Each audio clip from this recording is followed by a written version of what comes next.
was raised in Canton, Ohio, and I had both parents. They were hard workers, loving parents. Life was good. I can't really complain. I mean, you know, growing up, I was into sports. Me and my brother, that was a year and a half older than me, we just throw the football together. We did everything together. I was a good athlete, always a leader, always a captain. I mean, it was just always, you know, put in a leadership role as a youngster. So I knew then, like, wow, I can lead others. That was a God-given gift, you know. Going to church too, we went to church.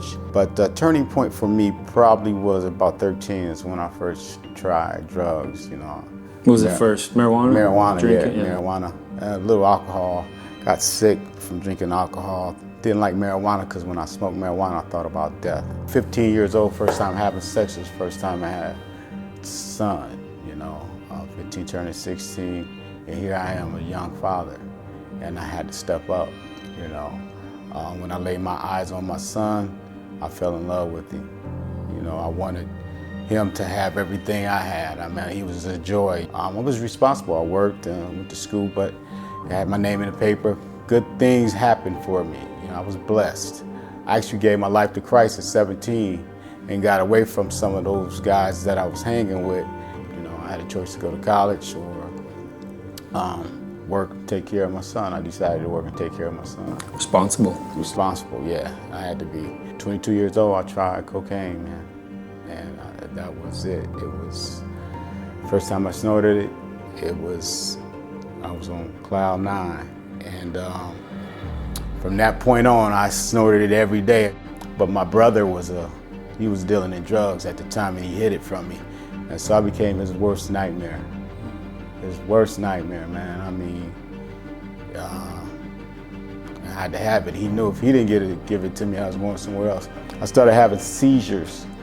I started having convulsions and many seizures, not, you know, real long drawn out seizures, but many seizures and convulsions from snorting so much. So I was going back and forth to the Cleveland Clinic and wouldn't tell them that I was snorting cocaine.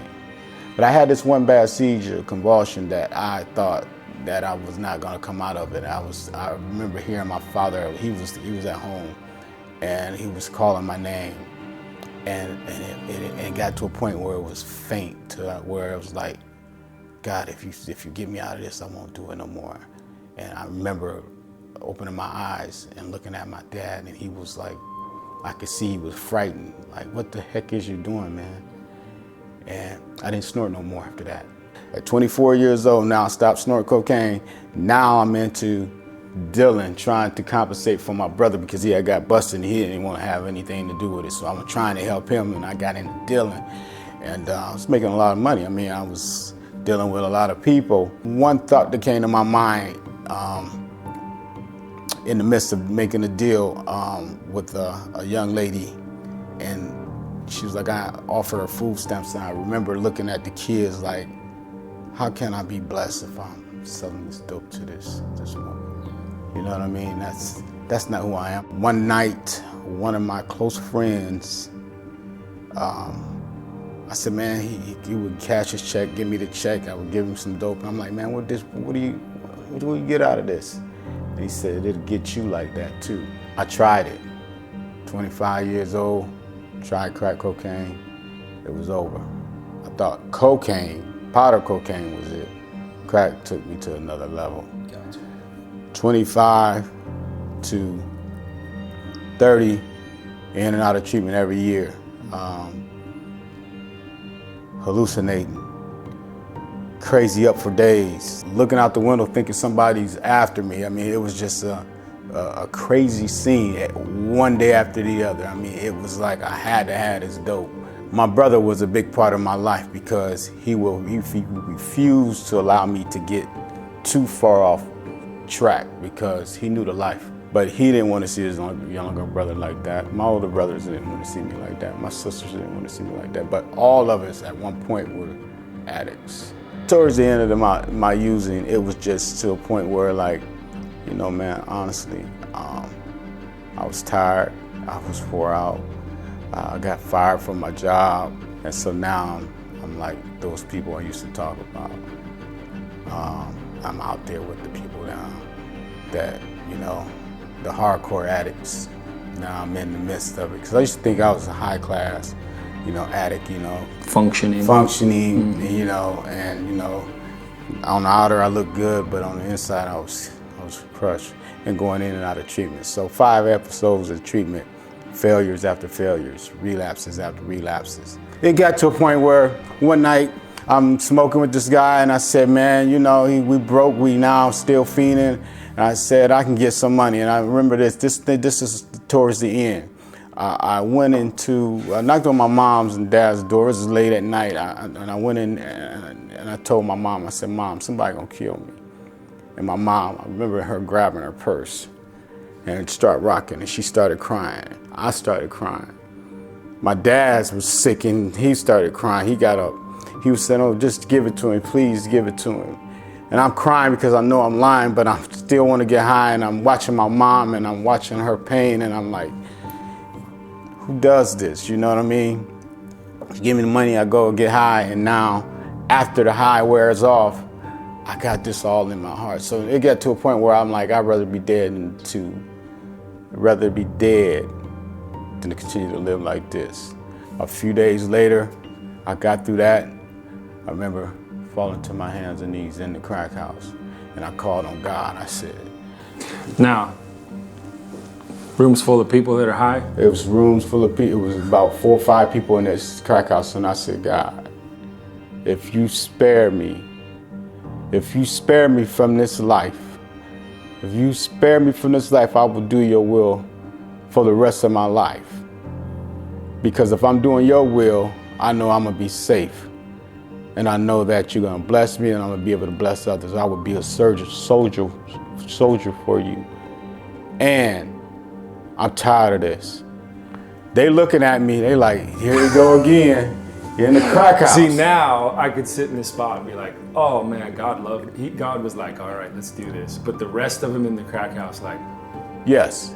And we paranoid as it is, but I'm tired, man. I'm tired of getting high. But a few days later, God lined it up where I was able to get a flight to fly out to Orange County, California, man. And that's where life really changed for me. I remember my last high was March 1st.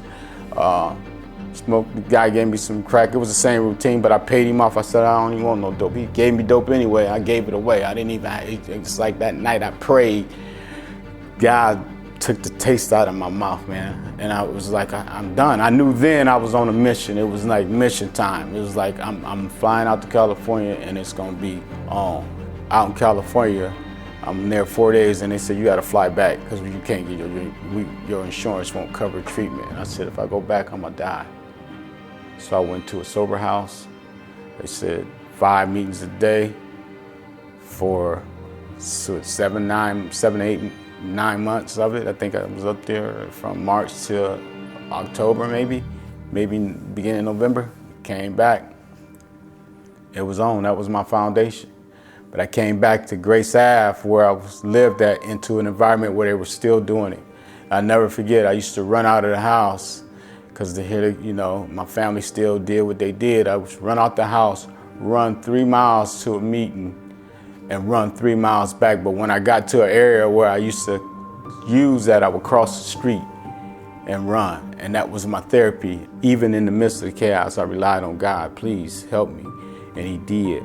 And then at this point, I had met my wife, and her and I stayed in pretty much a bedroom for a few months before we were blessed with our first home.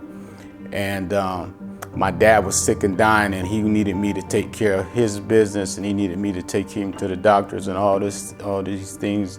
And I became responsible enough to build trust back in him. Everything was good. So the first few years of my sobriety, everything was good. Then my dad died. He's the first person I loved, he died. That hurt like heck because, that was my go-to guy.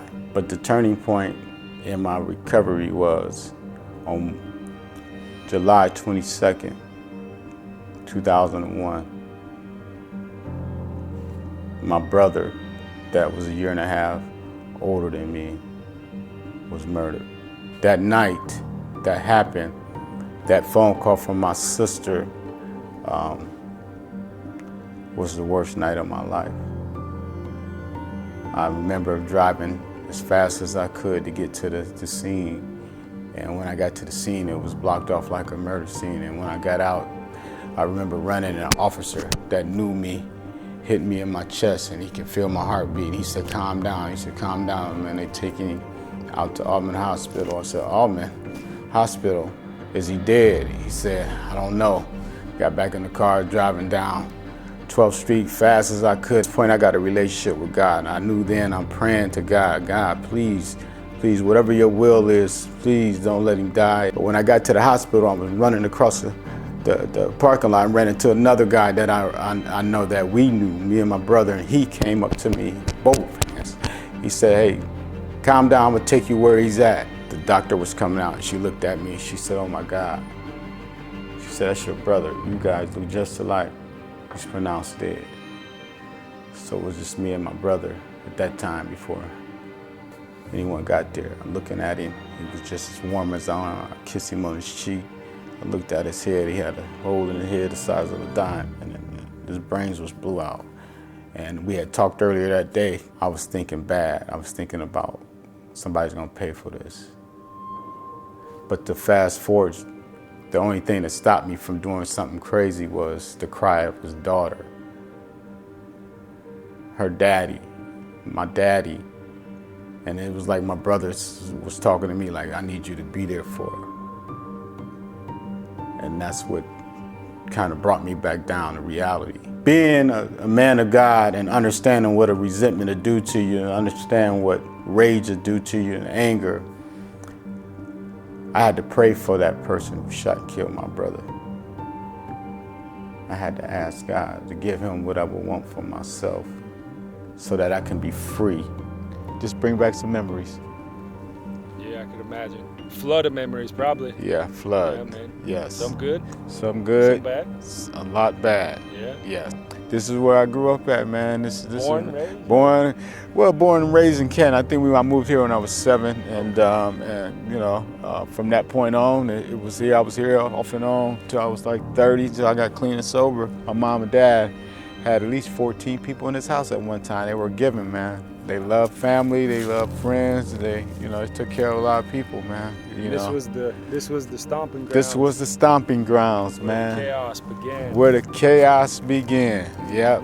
Getting high started right here, at this house, at this location, and it ended at this location. Ain't that a blessing? Started and ended. And ended. However, the tools that, when you determine to change your life and walk with God, and He'll put people in your path that'll help you. And so there's a lot of people that help me. I appreciate the fact that the love that, this neighborhood gave me. So here we are today in Yes. your house. Yes, it's a blessing. You are Yes. 23 years clean and sober? March 3rd, 1996, 23 and a half. 23 and a half. Yes. What is life like today? Man, it's a blessing, man. I'm blessed. I've been married now for 21 years. I got 2 beautiful stepsons. I got my son, 10 grandchildren.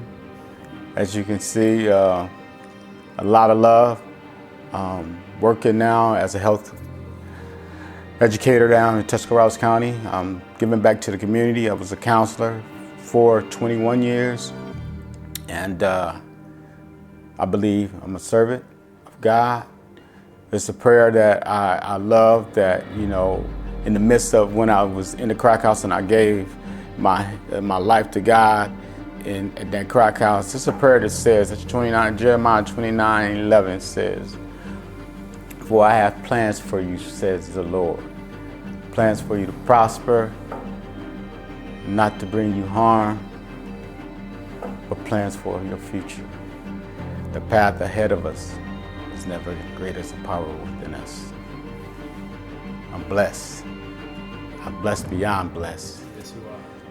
And I just want to continue to be a servant. As long as I continue to do that, I'm in good hands.